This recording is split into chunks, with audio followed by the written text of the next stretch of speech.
As granxas de ovellas están tendo un problema coa lá, ninguén a quere nin de balde. O Bica, a Asociación de Criadores de Ovino e Caprino, quere impulsar un lavadoiro de lá en Galicia para revalorizar un produto que antes era moi demandado. Nesta pequena granxa do concello lugués de Monterroso, Alejandro e a súa muller coidan de 450 ovellas e 2 años que venden para a carne. Un par de veces ao ano hai que rapar os animais. De cada vez xuntan 4 sacos cuns 500 kilos de lá, unhas 4 toneladas ao ano que non hai quen nas queira.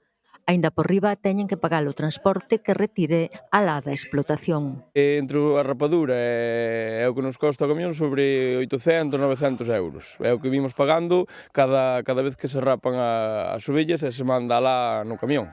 Que son 2 veces ao ano. Que son 2 veces ao ano, o sea, son 8 por 800 euros 2 veces, 1.600 euros. Aínda que é novo, Alejandro aínda se acorda de cando alá valía algo e o que pagaban por ela cubríalle o custo de rapar as ovellas. Antes da pandemia queríana na China, agora nin alí.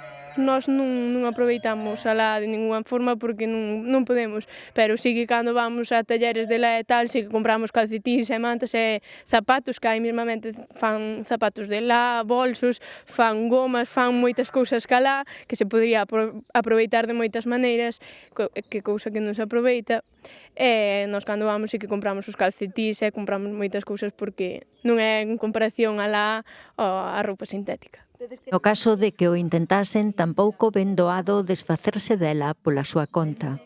Minimamente dicían que se podía mezclar no esterco, pero non é tan fácil como parece, porque tens que deixarlle uns anos para que se desfaga no esterco. Despois tamén dicían que se podía enterrar debaixo da terra, pero claro, xa é un coste, porque tens que chamar unha pala, facer un burato enorme, enterrala, arder non arde, non ten moito que lle facer, non.